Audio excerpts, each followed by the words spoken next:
I actually did not experience much racism at all growing up in Ohio. And I can't believe that people are still racist. That is so gay. What's crazy is that if you grew up amongst a lot of white folks as an Indian person, sometimes you were referred to by members of your own race as an almond. Some of you know where I'm going with this. Because you are brown on the outside and white on the inside. And I was like, all right, that was not offensive at the time. In the 80s, it was a long time ago. But I prefer the term coconut, because we're hairy. Hey, Indians are hairy, man. The men, too.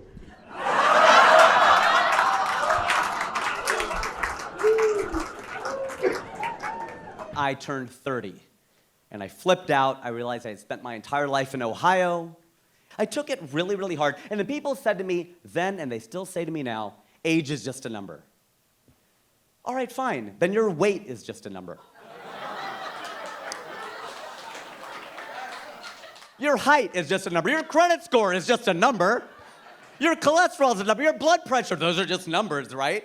But numbers have value, which implies they have meaning. They mean something. Like, doesn't it already feel like this year has moved so fast? It's shorter than any year so far, right? Well, there's some math to that. I'm gonna break it down, all right? My son, I have a son, by the way.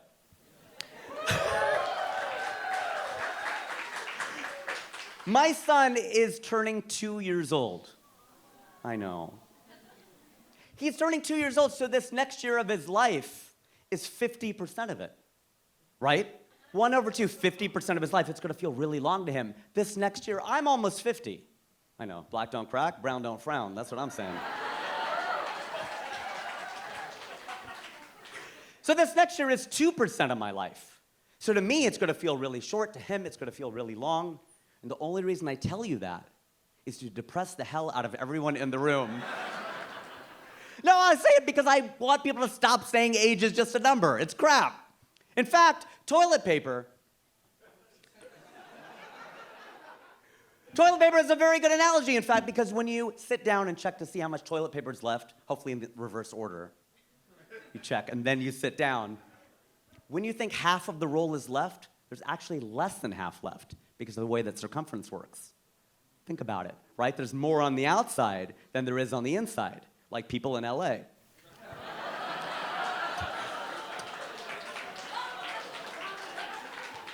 So my analogy is that life is like toilet paper. The less that's left, the faster it goes.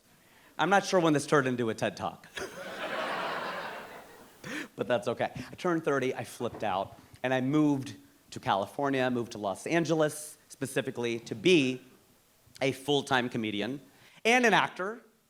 I am an actor. Although you haven't, yeah, sure, no, thank you. You haven't seen me in anything, so I'm like an auditioner. Actually booked a very weird role recently. On Netflix, there's a show called Indian Matchmaking. Some of you will know this show, and not only the brown people, a lot of people know this show, they're watching it. They now have Jewish matchmaking, they're expanding it into a franchise. And if you don't know the show, or even if you do, it's about Indian matchmaking. It's a very coy title. So I actually do the audio description for the show. Some of you will not know what that is. I will explain. If you go in Netflix into settings and turn on audio description. I know it's hard to say, Mom, I made it, when you have to tell them to go into the settings. But it's for the seeing impaired. It helps them hear what's going on. You narrate the show. It's really kind of a crazy thing. It's kind of cool to be able to do this. I don't know. It's the role that I was able to book. But that show cracks me up. Indian matchmaking cracks me up. If you've seen, or even if you haven't, the star of the show is someone named Seema Auntie. And what her job is to connect South Asians together romantically, and she is right about 0% of the time. That's a strange premise for a show. It'd be like turning on SportsCenter. Here's all the shots Steph Curry missed last night. I don't want to see that. I want to see my boy traded from 10 feet behind the three-point line. It's crazy. But she'll say that stuff. She'll criticize, especially the women. She's a little sexist. Seema auntie. She will say to the women, "Mia beti, you have too many criterias."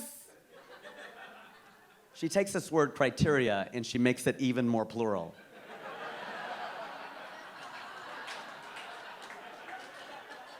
To show you how single you are. It's true that she'll say to them, she'll go, "You know, you get 60, 70% of what you're looking for, it's okay." Really, auntie? When's the last time I could bring home a 60, 70% on a math test? Any place that you leave is frozen in time for you. My parents came to this country in the early 1970s. And the typical story is the man comes over with a degree in engineering, gets a job, flies back, gets an arranged marriage, and brings his bride over to this country. My situation is completely reversed. My mom came here first. Girl power. She came from a progressive Punjabi family. Her parents believed that they had 2 sons, 4 daughters. They're all going to college equally. This is the 1950s in India. They made it happen. Okay, that was amazing. My mom comes over here in 1970. She flies back to marry the man with whom she's in love. It was a love marriage.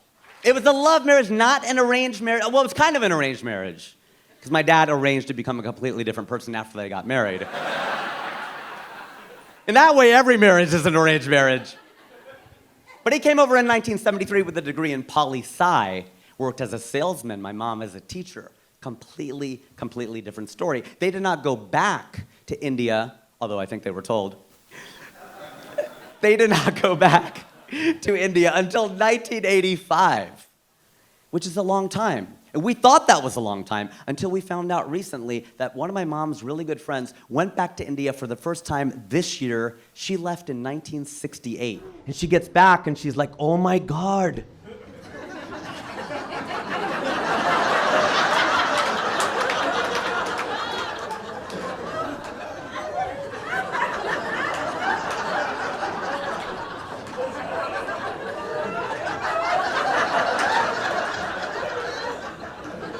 India has changed so much. The boys are so respectful now. I used to walk down the street, they would whistle at me, they don't whistle anymore.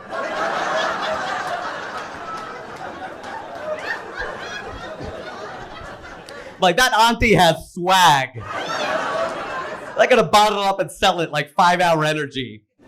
Also invented by an Indian. Thing is, of course, there's not much of a language barrier. It's one thing we can thank the British for, all right? Everybody, there are a lot of people that at least speak English. But they kind of do the thing that Seema auntie does. They make things plural that are not plural. People would walk up to Azhar, to Hari, to me, and they were really nice. They would say things like, "We love your YouTubes." "We love your YouTubes, yaar. We love your YouTubes." And it's just like, my tubes. It just sounds so personal when you make it plural. Like, I don't have any tubes. I think I learned that in pre-med. So Indians love to make things plural. The Chinese like to make them singular. I don't know if it's the one-child policy or what it is. But we were in a Chinese restaurant in Hyderabad, and I had to go to the bathroom. So I'm standing in line, and I see a sign, and it doesn't read men. It reads man. And I'm laughing my ass off. I'm like, "Oh, the Chinese, they don't know that it should be men. They put man, right? They gotta be wrong, there's no way." Then it's my turn to go inside. I go inside, and there's only one toilet. I'm like, "They're right."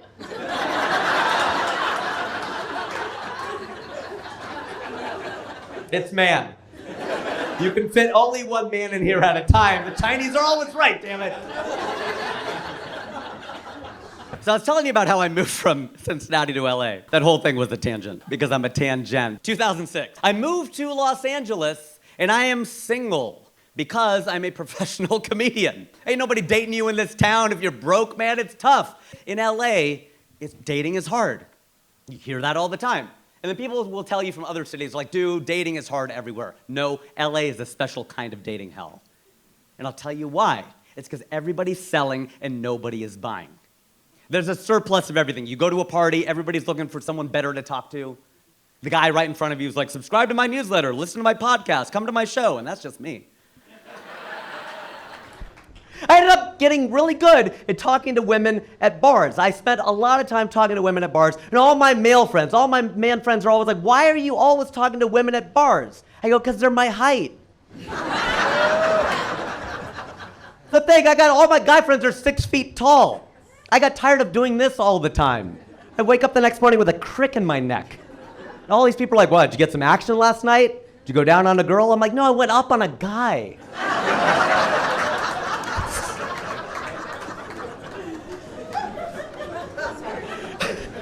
I actually went on to date every race of woman, and I think that's important to do in America, because this is the United States. It's diverse, it's the home of McDonald's, Happy Meals, collect the whole set. Get out there and date, man. You could do that here because that is unique about America. It's true. There are over 200 countries. Most of them have no diverse cities at all. None. And some of them have one. France has Paris. Some of them have two. Spain has Madrid and Barcelona. The United States has like 10 of them. LA and San Francisco and Miami and New York and Cincinnati, Ohio. Get out there and date, man. Sample, that's the thing that you should do. Because I told a friend of mine that. I go, that is my pet peeve. I don't like areas of land that have all one kind of people. And he goes, so you hate countries? I'm like, that's right. I hate countries and I love mixed people. I love mixed people because they're so hot. It's true, right? And a friend of mine tried to get in on that recently. She goes, oh, I'm mixed. My mom's from Pakistan. My dad's from India. That's not mixed. That's just the British getting pissed off and dividing our country in parts. Can't use that to book more commercials. People are like, oh, my mom's from Vermont, my dad's from New Hampshire, I'm mixed. No, you're super white. That's not a thing. But some of my friends are very specific and very particular about the kind of women they say they date. They say they date only black women, they date only brown women, they date only white women. To me, ladies, you're all beautiful. I mean, the pretty ones. Well, some people say that's mean. I'm like, okay, first of all, I'm kidding. Second of all, I don't make the rules. No, I'm not a chauvinist, but when I go to strip clubs, I don't give the girls dollar bills. I toss them Susan B. Anthony coins for the irony.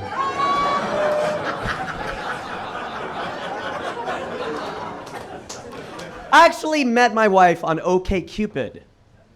And she is from Austin, Texas. I was in Los Angeles, California. So people want to know, well, then how is that possible? How was she in Texas, you're in California? How'd you guys meet? Well, you might know that you can go into the settings. It's amazing how much my life is dictated by settings. And change the radius of people who are looking for you. It's true. Tip in case you need to know it. 5 miles, 25 miles, 250 miles, desperate. Mine was set to desperate. I was almost 40 and age is not just a number, all right? I was like, let's go. And I'm so proud to tell you that we brought our first child into the world. His name is Naveen. And in Hindi, that means new. So I guess we're gonna have to rename him every year. But it was the only name on which Harsha and I agreed. Because it's hard. Indian male names are hard. Indian male names are like penises. I really only like my own.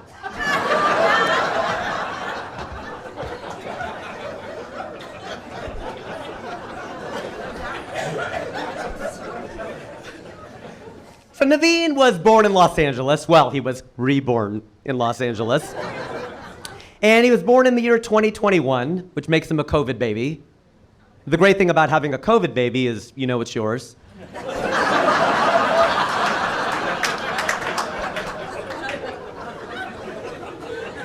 Although we had a lot of Amazon deliveries, so who knows? What can Brown do for you? Maybe we found out. I don't know. Because this was during the pandy, the peej, the pandy, I love my abbreves. During the pandy, we did our birth classes online. And because we were in there with a bunch of other parents, we learned how stupid the questions are. And it makes you worry about the future of this country. Or the present, because these people are already here having kids. Okay? Somebody asked, they were like, look, this was during the pandemic, okay? So you were allowed only one visitor in the room. Everybody got it? One visitor in the room. It's during the pandemic. They have to be safe. It's California, all that stuff. One visitor in the room. So then people started asking, well, can anyone else come in? No, one person. It kind of helped us out because all 4 grandparents came to stay with us for a short Indian visit of 3 months.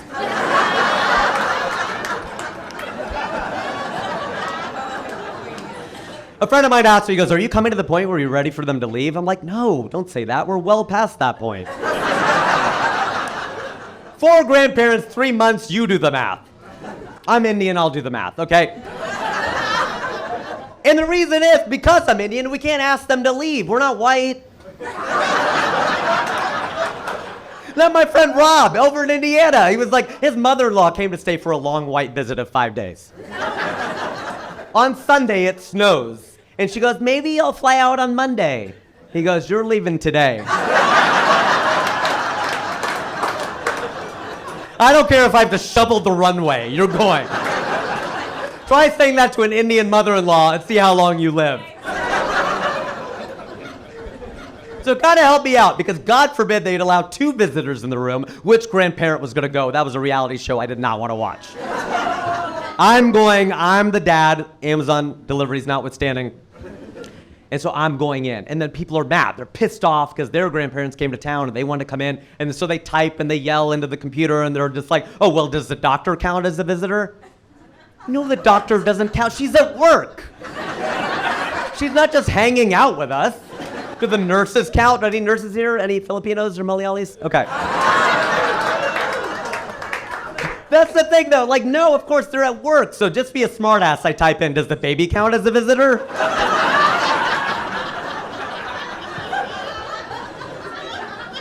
Could you imagine that? Naveen pops out. Sorry, buddy, gotta go. One at a time. Oh my gosh. And then somebody asked a question that I will never get over as long as I live. This guy goes, when do we use the for? Like, what? When do we use the for? And we're as confused as you are right now. When do we use the for? And we finally catch up in the materials and we realize he means, when do we use the IV?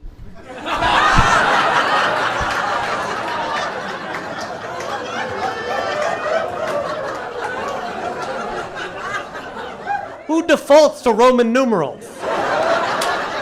The guy who names the Super Bowls? Like, well, what are you doing? Eventually, we found out that Naveen's blood type is B positive, and as Asian parents, that's the last B+ we let him get. But in this day and age of modern technology, it was great seeing the child develop in the womb. That's a really cool thing because of tech, you get to actually see the child develop. You see the little fingers, little toes, you see the head, you see that spine. And it's great when you see that spine because you know he's not going to be a Republican.